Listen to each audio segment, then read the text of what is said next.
안녕하세요. 사연을 즐겨 듣는 60대 남성입니다.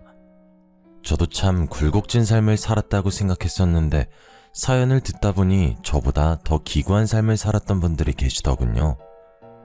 혼자서 인생의 무거운 짐을 짊어진다는 것이 얼마나 힘든 일인 줄 알기에 저도 모르게 그만 눈물을 흘리곤 했답니다. 저 또한 가장 중요한 순간 작은 선택 하나로 삶의 끝자락까지 밀려난 적이 있는데요. 거친 바늘길을 걸어오며 느낀 것은 순간의 작은 행동 하나가 인생을 통째로 바꿀 수도 있다는 거였네요. 저는 태어날 때부터 참 불행한 아이였습니다. 7남매 중 장남이긴 했지만 부모님께서는 저에게 어떠한 애정도 관심도 주지 않으셨거든요. 제 기억 속 어머니께서는 한 번도 저를 제대로 안아주지 않으셨는데요. 그 이유가 참 기가 막히더군요. 아버지께서 저의 이름 단자를 받으러 간 날 무당은 제가 평생 재수없는 아이라고 했기 때문이었습니다. 고작 그런 이유로 자신이 배 아파 낳은 아이를 냉대하다니 저는 이해할 수 없었고요. 부모님은 제가 공부를 못하는 것도 유난히 마른 것도 다 재수가 없기 때문이라고 말하셨죠. 하지만 제가 부모님께 이런 냉대를 받았다고 동생들을 미워하거나 학대한 것은 아니었어요. 동생들은 그래도 형이고 오빠라고 저를 살뜰히 챙겨주었거든요. 동생들은 아궁이에서 고구마를 구울 때면 어머니 몰래 저에게 고구마를 가져다 주고 소학교에서 빵을 받아올 때면 반을 나눠주었습니다. 못난 장남이었지만 저를 생각해주는 동생들 덕분에 저는 부모님의 모진 말들을 견딜 수 있었네요.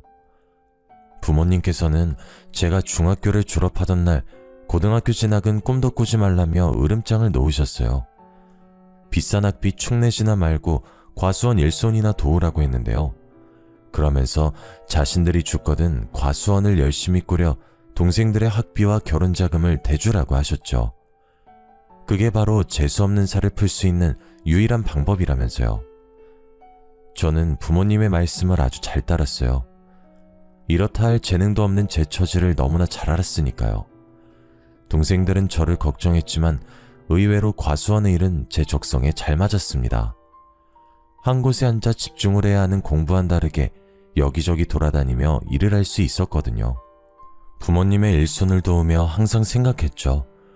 동생들 대신 과수원 일을 즐거워하는 내가 과수원을 이어받아서 참 다행이구나 하면서요. 그 후 저는 하루도 빠지지 않고 부모님을 도와 과수원을 일궜습니다. 다행스럽게도 저희 과수원에서 자란 사과는 당도가 높아 찾는 사람이 많았고요. 덕분에 저는 동생들의 대학 등록금을 마련해 줄 수 있었습니다. 제가 35이 되던 해 부모님께서는 저에게 결혼할 것을 권하셨죠. 그때까지도 여자와 제대로 된 만남도 가져보지 않은 저였기에 부모님의 말씀은 당황스러울 뿐이었어요. 부모님은 걱정하지 말라며 저에게 한 여자를 소개시켜줬습니다. 그 여자는 저도 아는 사이였습니다. 저희 과수원의 일손이 부족할 때면 도와주었거든요. 부모님께서는 제가 어디 가서 번듯한 처녀를 만나 가정을 꾸리냐며 결혼을 재촉하셨습니다. 저는 부모님 말씀에 동의했어요. 여자분은 고아인 자신을 받아만 준다면 정말 감사할 거라고 말하더군요. 여자는 햇빛 밑에서 사과를 따서인지 얼굴빛이 검은 빛을 띠고 있었는데요. 저는 못난 제 처지를 이해해주고 살림을 합친다는 여자만 있다면 낯빛 같은 건 상관없다고 생각했습니다. 결혼한다는 것만으로도 감사한 일이니까요. 그렇게 저희는 부모님의 뜻에 따라 부부의 인연을 맺게 되었네요. 하지만 저희는 신혼생활을 즐길 여유가 없었습니다. 결혼하고 얼마 지나지 않아 부모님께서 돌아가셨거든요. 갑작스러운 부모님의 변고에 눈물조차 나오지 않았죠. 저보다는 아직 어린 동생들이 걱정이었고요. 저는 슬퍼하는 동생들을 위로한 후 장례를 마쳤습니다. 그 후로는 과수원을 이어받아 열심히 사과를 수확했어요. 아내는 상심한 저의 옆을 낮이고 밤이고 지키며 위로해 주었어요. 저는 아내의 위로에 큰 힘이 났고요. 아내는 자신 또한 부모님이 일찍 돌아가셔 부모를 잃은 슬픔을 잘 안다고 했습니다. 저희는 서로를 다독거렸고 비슷한 처지였던 저희는 사랑보다 끈끈한 무언가로 얽혀 있었죠. 그리고 결혼한 지 1년이 되던 해 아내는 저에게 첫 아들을 안겨주었습니다. 아들이 태어난 후 저희 부부는 더욱 돈독한 사이가 되었어요. 저희에게는 아들을 잘 키우자는 목표가 생겼으니까요. 아내와 저는 과수원을 키우기 위해 노력했죠. 하늘도 저희 부부의 노력을 알았는지 저희 사과가 지역 특산물로 선발되며 큰 인기를 끌게 되었습니다. 하지만 저희 부부에게 좋은 일만 일어난 것은 아니었습니다. 아들이 5살이 되던 해 아내는 아무 이유 없이 쓰러지는 경우가 많았어요. 병원에서는 그 원인을 알 수가 없었죠. 전 아내의 상태가 너무 걱정되었습니다. 한편으로는 저같이 못난 놈을 만나서 고생을 하는 것 같았거든요. 점점 뼈마디가 보이는 아내를 볼 때마다 미안한 마음이 들었죠. 저는 아내의 병을 낫게 하기 위해 노력했어요. 하지만 좋다고 소문이 난 약재를 구하 아내에게 먹이고 좋다는 병원을 데려가 봤지만 소용이 없더군요. 하늘이 무너지는 기분이었습니다. 아내는 점점 더 생기를 잃어갔고 그 모습을 지켜보는 저는 애만 탈 뿐이었어요. 문득 전 밝고 생기 넘치던 예전의 아내를 보고 싶다는 생각이 들었어요. 저는 아내에게 장날에 맞춰 밖을 나갈 것을 제안했어요. 아내가 평소 장날에 구경 가는 걸 좋아했거든요. 오랜만에 밖에 나온 아내는 기뻐 보이더군요. 오랜만에 보는 밝은 표정이었습니다. 그런데 구경을 하던 중 저희 앞으로 중년의 여인이 지나갔는데요. 화려한 한복을 입고 있는 그 여자는 누가 봐도 무당처럼 보이더라고요. 무당은 아내의 앞을 지나가며 딱 한마디를 했습니다. 신병이 나도 단단히 났네. 어째 지금까지 살았냐? 예? 그게 무슨 말입니까? 제가 신병이라뇨. 거 순진한 사람에게 아무런 말 하지 마쇼. 딱 봐도 만만한 사람 한 명 골라 한몫 단단히 챙길 요량인가 본데 괜히 아픈 사람 건들지 말고 가던 길 가십시다. 저는 수상해 보이는 무당을 경계하며 아내를 감싸 안았습니다. 무당은 기가 차닿는 듯 웃더라고요. 무당은 저고리 안쪽에 방울을 꺼내 흔들며 아내 앞으로 다가왔어요. 갑자기 무당이 방울을 흔들자 시끄러운 소리가 귓가를 어지럽혔습니다. 하지만 아내만큼은 두 눈을 감으며 평안한 표정을 지었어요. 남편이란 작자가 지 아내 죽어가는 줄도 모르고 아주 명줄을 잡아먹는구만. 지금까지 안 죽고 버틴 것도 용해. 내가 살다 이리 재수없는 사내는 또 처음 보는구만. 지 애미애비는 물론 아내까지 죽일 팔자를 타고났어. 이렇게 천한 팔자를 타고났어야. 무당은 아내가 가엾다는 듯 머리를 쓸어 넘겼습니다. 그러면서 눈물을 글썽거렸고요. 이 불쌍한 건 일찍이 애미애비도 여의고 혼자서 얼마나 힘들었을꼬. 신기가 이리도 강한데 자기 짝도 아닌 사내와 한 입을 덮고 살아 얼마나 괴로웠을지 눈에 선하구나 아가. 지금까지 혼자서 아주 잘 참았다. 이제는 내가 널 살려주마. 예, 제발 그렇게 해주세요. 이대로 가다간 정말 죽게 생겼어요. 아들 생각해서 참으려고 하지만 하루하루 산중상이 되어가는데 차라리 죽으면 편할까 생각한 적이 한두 번이 아니었어요. 제발 저 좀 사람처럼 살게 해주세요. 아내는 이미 무당에게 휘둘려 있었습니다. 지나가던 사람들이 쳐다보는 것도 아랑곳하지 않고 무릎을 꿇었어요. 더러운 시장바닥에 머리를 조아리기까지 했습니다. 저는 함부로 아내의 마음을 들쑤시는 무당에게 버럭 화를 내버렸습니다. 그러자 무당은 저를 위아래로 훑어보았네요. 아내가 불쌍하다면서요. 지 처가 죽어가는데 끝까지 눈 하나 깜짝 안 하다니. 이제 옆에서 제 처 죽는 꼴만 지켜보면 되겠다. 뭐 그게 싫으면 5천만 원을 들고 다시 찾아오시던지. 무당은 아내에게 자신을 신어머니로 모시면 살 수 있다고 말했습니다. 아내는 금방이라도 따라 나갈 듯 굴더라고요. 저는 열심히 아내를 붙잡았어요. 그러자 아내는 발악을 하며 저항했죠. 온갖 설득 끝에 간신히 아내를 집으로 데려올 수 있었네요. 아내는 집으로 온 후부터 계속해서 저를 원망했습니다. 제가 고생만 한 자신을 죽이려고 난리라면서요. 그러면서 당장 5천만 원을 내놓으라고 하더군요.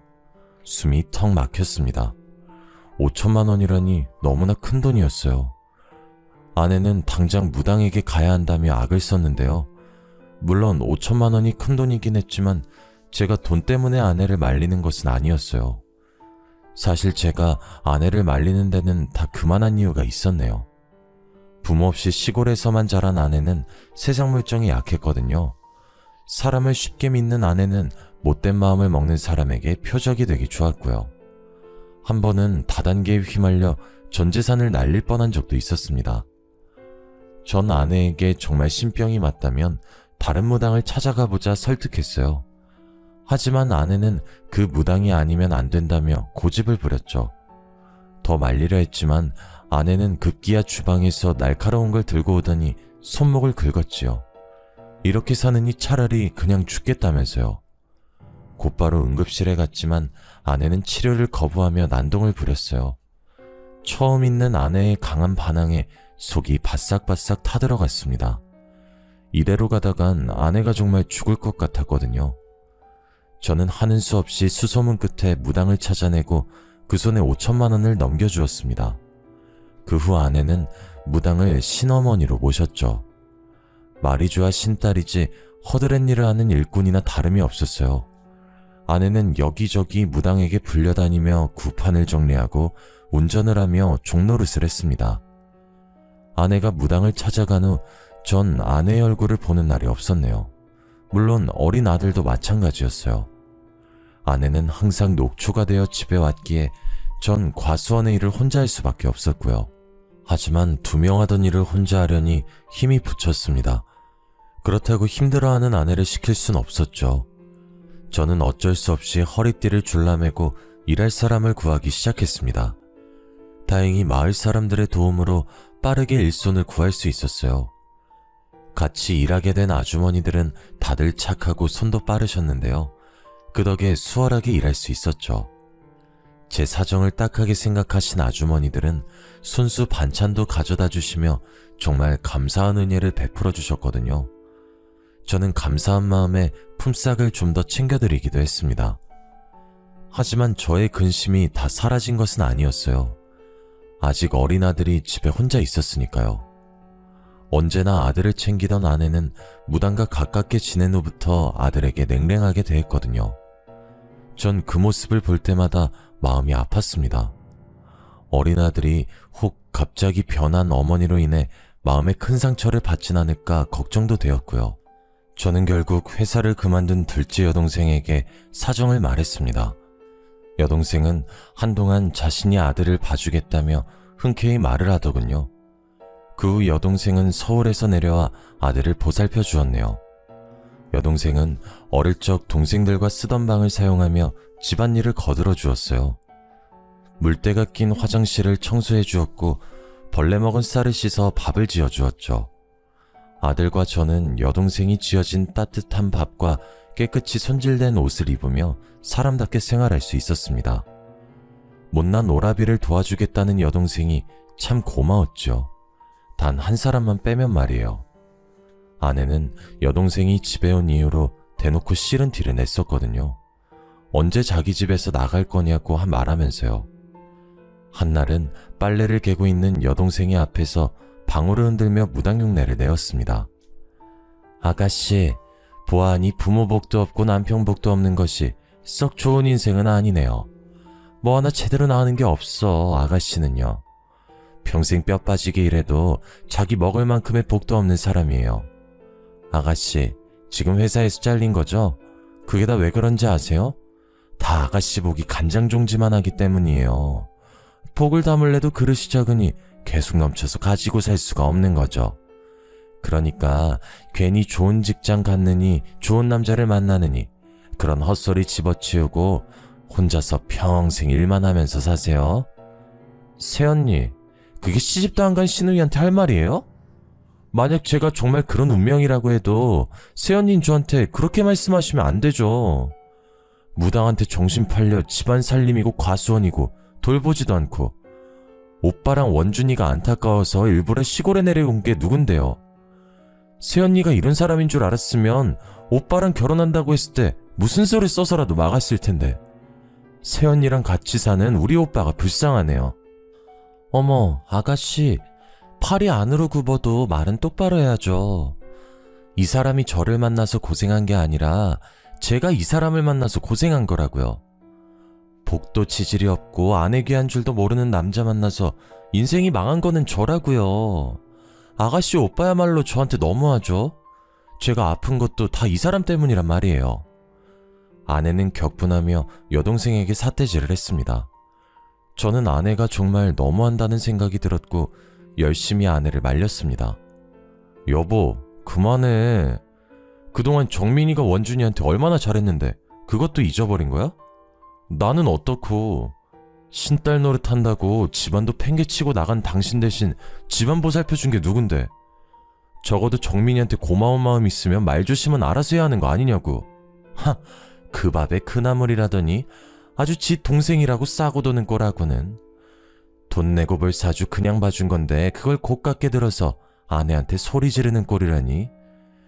내가 말 좀 아낀다고 정해준 운명이 어디 쉽게 바뀌는 줄 알아? 진작에 신엄마 말을 들었어야 되는데 뭐가 좋다고 이런 집구석에 붙어서 살아왔었는지 과거로 돌아갈 수 있었으면 좋겠어. 당신 같은 인간이랑 안 엮이게. 과수원 물려준다는 당신 부모 말에 홀랑 넘어가 시집간 내가 한심한 년이지. 쥐뿔도 없으면서 동생들만 줄줄이 굴비마냥 달고 있는 줄 누가 알았겠냐고. 그나마 원준이 때문에 버티고 살았는데 이제 그럴 필요도 없겠어. 애비 사주가 그 모양인데 자식이라고 벌 수 있겠냐고. 평생 칼자루 잡고 휘두르는 아들 뭐가 이쁘다고 그동안 끼고 돌았는지. 어머, 오빠 새언니 말하는 거 들었어? 진짜 미쳤나봐. 저게 사람이야? 새언니 진짜 사람 탈을 쓰고 어쩜 그런 막말을 할 수가 있어요? 짐승도 키워준 은혜는 안다고 하는데 솔직히 새언니가 우리 오빠랑 결혼 안 했으면 지금 이만큼이라도 살 수 있었을 것 같아요? 아마 지금도 단칸방 월세나 내면서 하루 벌어 하루 먹고 살았겠죠. 누구 운명 운운하기 전에 자기 인생부터 좀 돌아보라고요. 아내와 여동생의 싸움은 몸싸움으로 번져나갔습니다. 저는 두 사람의 싸움을 말렸는데 화가 잔뜩 난 여동생이 당장 이혼하라며 난리를 피우더군요. 아내는 오히려 자신이 먼저 나갈 거라며 옷장을 열어 옷가지를 꺼내기 시작했어요. 방 안에 있던 어린 아들은 그 광경을 목격한 후 펑펑 눈물을 흘렸습니다. 전 어린 아들을 보며 아내에게 무릎을 꿇었네요. 어린 아들에게는 엄마가 필요하니까요. 여동생은 경악하며 지금이라도 이혼하라며 난리였지만 저는 끝까지 앉아 아내에게 싹싹 빌었습니다. 그러자 아내는 재수없는 여동생을 내보내면 생각해보겠다고 하더군요. 저는 어쩔 수 없이 여동생에게 미안하다 사과하며 다시 서울로 올라가라고 말했어요. 그러자 여동생은 저더러 바보라고 말하면서 정신 나간 여자가 뭐가 좋다고 감싸냐고 했네요. 저는 그런 여동생에게 미안하다고 말하면서 돈 봉투를 내밀었죠. 그동안 고마웠다면서요. 그 후 저는 전보다 훨씬 바빠졌습니다. 여동생이 도와주던 집안일을 제가 도맡아 했거든요. 안에서는 집안일, 바깥에서는 과수원 일을 하니 몸이 나만하질 않았어요. 베개에 머리만 대면 자는 수준이었으니까요. 하지만 그럴 때마다 힘이 된 것은 아들의 미소였습니다. 아들은 유치원에 갔다 올 때면 퇴근한 저를 앉혀놓고 자신이 배운 한글을 읽어내렸거든요. 아들은 저와 다르게 참 총명한 아이였죠. 유치원에서 배운 것만으로도 한글을 깨우치고 숫자놀이를 했으니까요. 저는 아들을 보며 공부머리가 저를 닮지 않아 참 다행이라고 생각했습니다. 아내는 아들이 칼이나 휘두를 천한팔자라고 했지만 전 상관없었어요. 저와 다르게 똑똑한 머리를 가진 아들은 무슨 일이든 잘할 거라고 장담할 수 있었으니까요. 저는 아들이 무슨 결정을 내리건 행복하게만 살 수 있다면 상관없다고 생각했네요. 한편 아내는 무당을 따라다니며 딴 사람이 되어갔어요. 신혼 초에 보이던 수수한 모습은 온데간데 없어져 버렸고요. 화장이라고는 모르던 아내는 어느새 얼굴 전체를 화장으로 떡칠하고 다녔습니다. 검었던 얼굴은 허여멀겋게 분칠을 하면서요. 그뿐만이 아니었습니다. 평소 소심한 성격으로 동네 사람들에게 말도 못 걸던 아내는 마을을 휘젓고 다니며 마을 사람들에게 행패를 부렸죠. 나이가 많이 드신 어르신께는 살 날이 얼마 안 남았다며 말을 했고 자식이 타지에 나가 있는 분들께는 자식 복이 없다며 악담을 했습니다. 좋은 일이면 모르겠지만 아내는 항상 남들에게 안 좋은 점만을 말하면서 다녔습니다. 마을에서 아내에 대한 인식은 날이 갈수록 나빠만 졌어요. 저만 보면 아내가 이상해졌다며 한마디씩 거들 정도로 말이에요.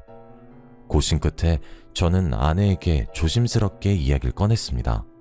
당신 신엄마 따라다니면서 배우는 건 좋지만 마을 사람들한테는 그냥 아무 말 하지 마. 생각해봐. 세상에 자기 빨리 죽고 복 없다는 걸 듣고 싶어하는 사람이 어디 있겠어? 만약 보인다면 그저 그러려니 하면서 넘어가. 우리 앞으로도 계속 이 마을에서 살 텐데 마을 사람들이랑 잘못 얽혀서 좋을 게 없잖아. 안 그래? 당신 설마 내가 사기라도 친다는 거야? 그렇게 보이고 그렇게 입 밖으로 튀어나오는 걸 나더러 어쩌라고. 그리고 자기들 팔자 안 좋은 게 내 탓이야? 지들이 그렇게 타고난 걸 가지고 뭐 어쩌라고.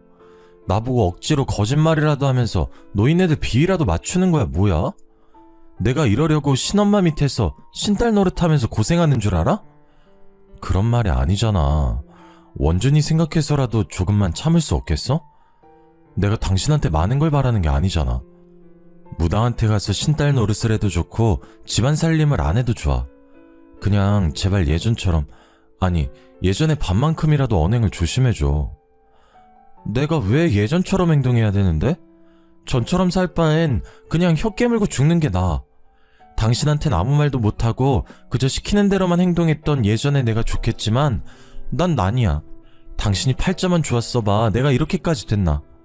이제야 확신이 섰어. 내가 있을 곳은 여기가 아니야.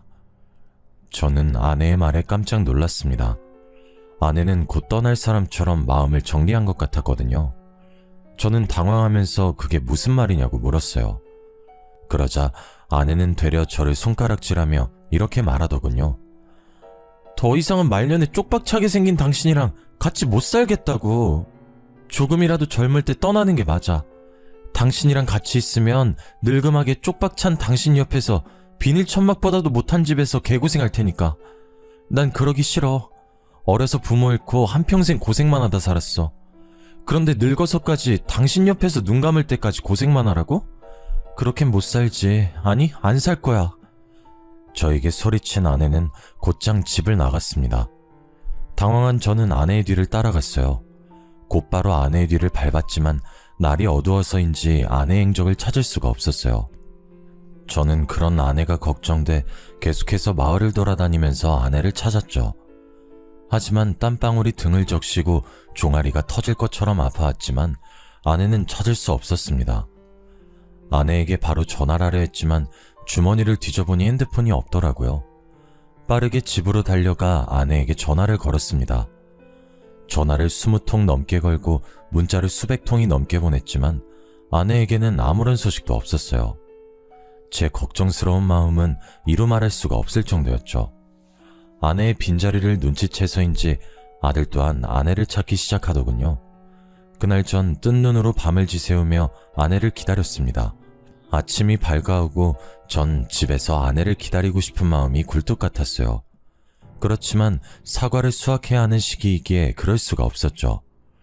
저는 혹시나 아내가 돌아올까 하는 마음에 쪽지 하나를 남겨둔 채 과수원으로 떠났습니다. 하지만 집으로 돌아와 보니 저를 반기는 것은 빈 통장과 어지럽혀진 집뿐이었습니다. 아내는 피같이 모은 전 재산을 가지고 혼자서 도망친 것이었어요. 아내가 무당을 만난 후 이상해졌지만 그럼에도 아내를 믿어줬는데 그래서인지 아내에 대한 배신감은 너무나 컸습니다. 멀쩡한 살이 찢어지는 것처럼 정말 처절한 기분이었어요.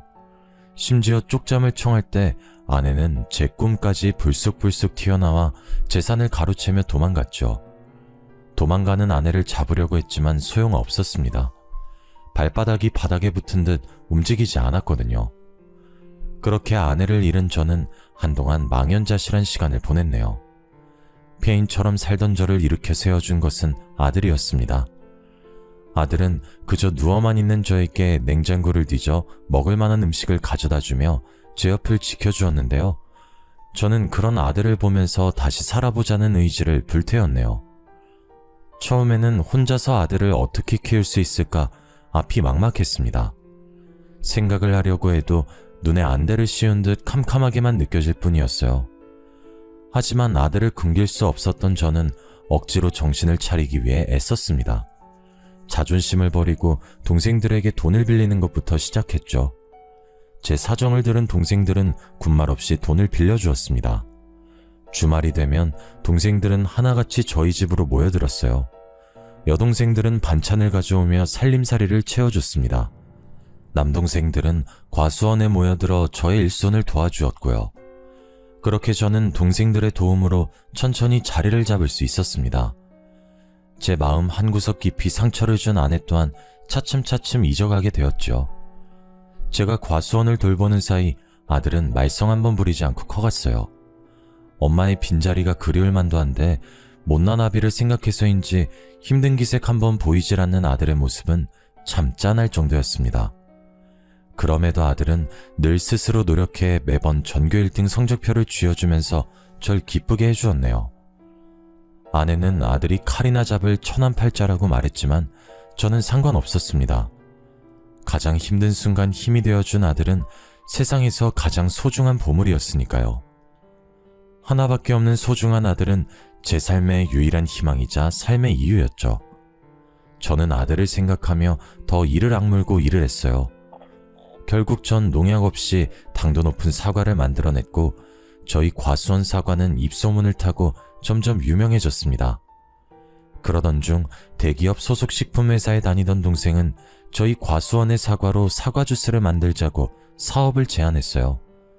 농약 없이 당도 높은 사과로 주스를 만든다면 대박이 날 거라면서요.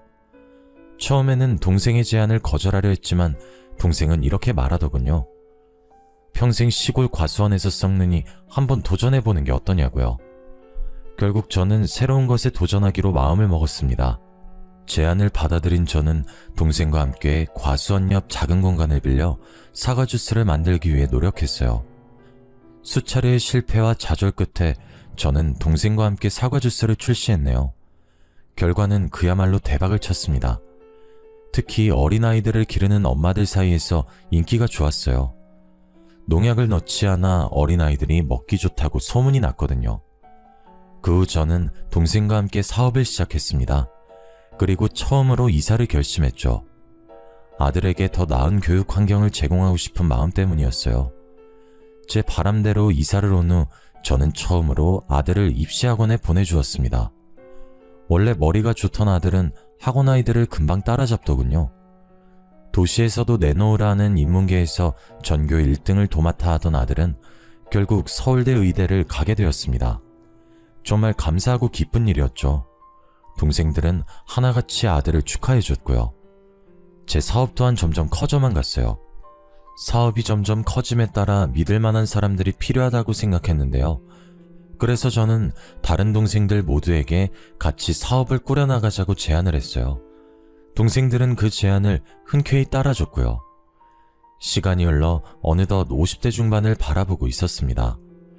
동생들은 혼자가 된 지 수십 년이 지난 저에게 재혼을 하라고 제안했어요. 하지만 저는 그럴 수 없었네요. 아내가 도망간 탓에 호적 정리도 되지 않은 상태였거든요.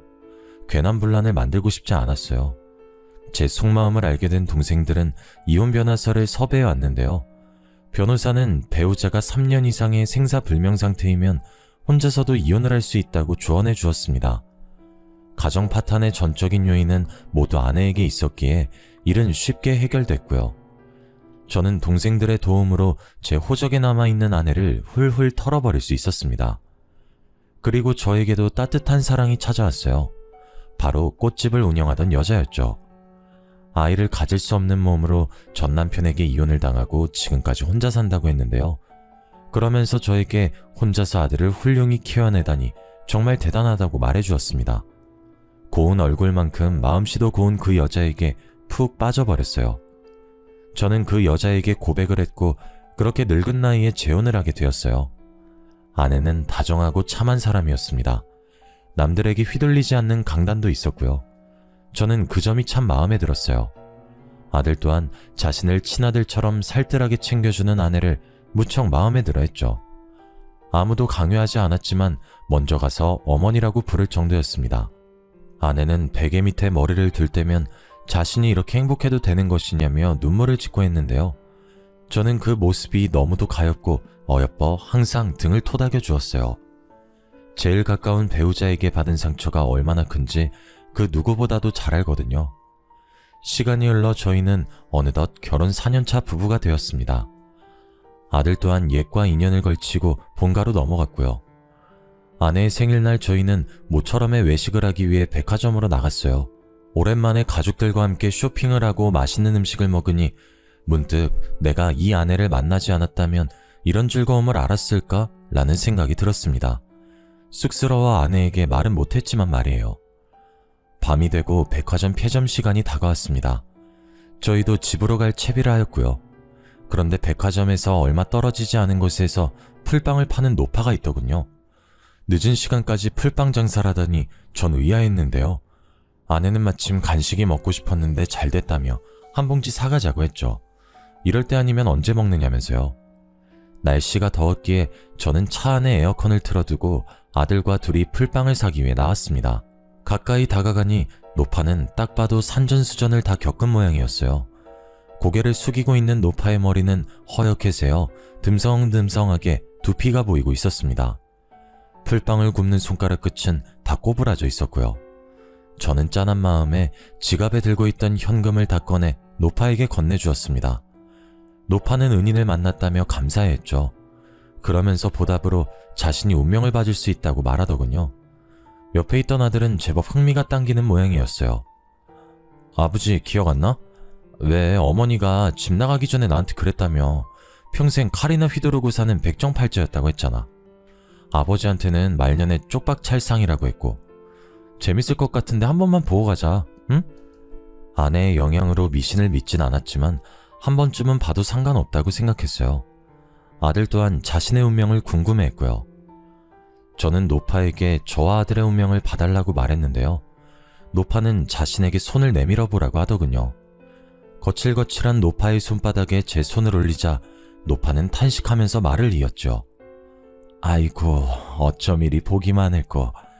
초년중년에 가세가 기울고 아내가 떠나는 팔자지만 말년에 돈방석에 앉은 팔자라니 평생 돈 걱정은 없겠구려. 게다가 자식복도 많아. 평생 아들에게 효자받으며 살 팔자라니 정말 부럽구려. 부러워. 고개를 푹 숙인 노파는 제 손을 한참 만지작거렸습니다. 그리고 노파가 고개를 드는데 전 노파의 얼굴을 본 순간 경악할 수밖에 없었어요. 바로 집을 나갔던 전 아내였거든요. 마지막으로 만났을 때보다 얼굴이 훨씬 상해 있었지만 저는 단박에 알 수 있었습니다. 아내라는 것을요. 저는 너무 놀라 여보라고 소리치고 말았어요. 그러자 노파는 깜짝 놀라며 제 이름을 부르더군요. 전처에게 왜 이런 행색으로 풀빵이나 팔고 있냐 묻자 전처는 그저 눈물만을 흘렸습니다. 집에서 도망쳐 나간 전처는 제게서 훔친 통장을 무당에게 갖다 바쳤다고 했어요. 신내림을 내려줄 날만을 기다리면서요. 하지만 무당은 얼마 후 전 아내가 준 돈을 가지고 도망을 가버렸다고 하더군요. 무당 한 사람을 믿고 도시로 건너온 아내는 낙동강 오리알 신세가 되었다고 말했습니다. 다른 무당을 찾아가 신내림을 받으려 했지만 그저 잠시 잡기가 쉬운 것이지 신기가 온 것이 아니라며 윽박만 들었다고 하면서요. 결국 오갈 데가 없어진 아내는 부잣집 식모로 들어가 어렵게 삶을 이어갔다고 설명했네요. 그러던 중 주인집 아들은 아내가 아이를 낳지 못한다는 이야기를 듣고 홧김에 불이 붙은 장작을 휘둘렀는데요. 그 앞을 지나가던 아내가 튀어오른 불씨를 맞고 그만 실명을 했다고 말했습니다. 그 후 눈이 먼 전 아내는 주인집에서 얼마 안 되는 돈을 받고 쫓겨났는데요. 그마저도 사기를 당해 전부 날려버렸다고 했어요. 실명으로 눈앞이 안 보여도 신기하게 다른 사람의 손을 잡으면 얼추 그 사람의 흘러가는 인생 정도는 알 수 있게 되었다며 눈물을 글썽이더군요. 그 재주로 풀빵 장사를 하면서 간간히 사주를 봐주며 살았던 것이죠. 아이고, 내가 그때 그 무당년 말만 안 들었어도 이런 쌩고생은 안 하는데 그때 뭐에 홀려서 남편이랑 핏덩이 같은 아들을 버리고 도망쳤는지 내가 미친년이지. 전처는 아들과 저를 버리고 무당을 따라간 것이 천추의 아니라며 가슴을 두드렸어요. 물론 전처가 원망스럽긴 했지만 이런 식으로 망가지길 바란 건 아니었거든요. 아들 또한 마찬가지였고요. 전처는 때가 꼬질꼬질하게 낀 티셔츠로 눈가를 닦더니 그래도 다행이라며 한박 웃음을 지었죠. 그래도 늙음하게 부자 남편이랑 의사 아들을 만나다니. 내가 말년에 두 사람 만나려고 지금까지 생고생하면서 이리저리 발벗고 뛰어다녔나 보네. 당신도 내가 얼마나 그리웠겠어. 나도 당신한테 받은 상처 같은 거는 다 잊을 테니 당신도 다 잊고 우리 다시 새 출발하는 기분으로 살자고요. 아들, 그동안 엄마 없어서 많이 보고 싶었지? 어디 이리 가까이 좀 와봐. 애미가 눈이 멀어서 아들 얼굴도 못 보니 만져보기라도 하자꾸나. 우리 아들이 칼 잡는 팔자를 타고났다 무당년이 짓거렸었는데 의사가 되었을 줄이야. 내가 꿈에도 생각을 못했네. 호강은 무슨 호강이에요? 아빠 재혼한 지가 언젠데. 뭐? 그게 무슨 말이야? 네 아빠가 재혼을 했다니. 아니, 내가 이렇게 멀쩡하게 살아있는데 누가 재혼을 한다는 거야? 당신 설마 나 없다고 빈집에 딴 여자라도 얹히고 살았던 거야? 당신 마누라는 거지처럼 여기저기 떠돌아다니면서 손가락 꼬부라지도록 일만 하면서 살았는데 당신이 나한테 어떻게 그럴 수가 있어? 그래도 명색에 내가 아는데 끝까지 기다렸어야지. 그럼 아빠는 도망간 마누라 죽었는지 살았는지도 모르는데 그냥 기다리면서 평생 혼자 지내야 된단 말씀이에요? 먼저 남편하고 아들 버리고 간 게 누군데 이러세요. 저희 아빠가 왜 그런 호의를 베풀어야죠? 저요, 이날 이때까지 살면서 엄마한테 밥 얻어먹은 일이 기억이 손에 꼽아요. 제 기억 속에 엄마는 맨날 무당집에 불려나가고 집에서는 저한테 칼 휘두르는 백정팔자라면서 학대했던 것밖에 없다고요. 말년에 고생하기 싫다면서 우리 버리고 갈 땐 언제고 이제 와서 아빠가 벌어놓은 돈으로 호강하면서 살겠다고요? 절대 안 될 말이죠. 원준이 말이 맞아. 먼저 우릴 버린 건 당신이잖아. 당신 나가고 우리가 얼마나 힘들게 살았는 줄 알아? 혹시라도 도망 나갔던 당신이 우리 생각나 돌아올까 몇십 년 동안 이사도 안 가고 그 시골집에서 기다렸어. 나는 꿈에서도 도망가는 당신 붙잡으려고 안간힘을 썼고 근데 다 부질없는 짓이더라. 당신은 끝까지 안 왔거든. 원준이랑 내 마음속에 당신은 이미 죽은 존재야. 당신이 사람답게 살게 돕긴 하겠지만 이전처럼 우리 세 식구 같이 사는 일은 없어. 제 말에 전처는 땅을 치면서 후회하는 듯 했어요. 자신의 인생이 너무 한탄스럽다면서요. 그리고 뒤이어 아내가 차에서 나오더군요. 오랫동안 오지 않은 저희가 걱정되었던 모양이었죠. 아내는 전처를 보더니 깜짝 놀라며 김씨네에서 일하던 식모가 맞냐고 물었어요. 세상에, 여기서 만날 줄이야. 나 기억 안 나요? 왜, 나랑 같이 살았었잖아요, 김씨네에서. 나 그 집 며느리였는데. 그때 내 사주 봐줬던 걸로 기억하는데 맞죠? 나한테 애도 못 낳고 남편한테 소방 맞아서 쫓겨날 팔자라고 했잖아요. 그때는 그 말이 참 기분 나빴는데 지금 생각하니까 맞는 말이었어요. 애 못 낳는다고 쫓겨난 건 사실이니까. 그래도 다행이지 뭐예요. 말년에 이렇게 멋진 남편이랑 든든한 아들까지 생겼으니 말이에요. 생각지도 못한 아내와 전처의 인연에 저희는 말을 잇지 못했습니다. 전처는 하염없이 울기만 했고요. 그런 모습이 불쌍했는지 아내는 자신의 힘이 닿는 데까지 도움을 주고 싶다고 말하더군요. 그 후 전처는 아들의 도움을 받아 대학병원에 갔습니다. 실명한 눈을 되살릴 수 있는지 보려고요. 하지만 검사 결과 전처의 눈은 완전히 실명 상태였어요. 손가락 또한 너무 많이 써서인지 관절염이 이미 진행된 상황이었죠. 전처의 몸은 수십 년의 세월을 증명해주듯 망가질 대로 망가져 있었습니다. 결국 일상생활을 할 수 없었던 전처는 요양원으로만 가야만 했어요.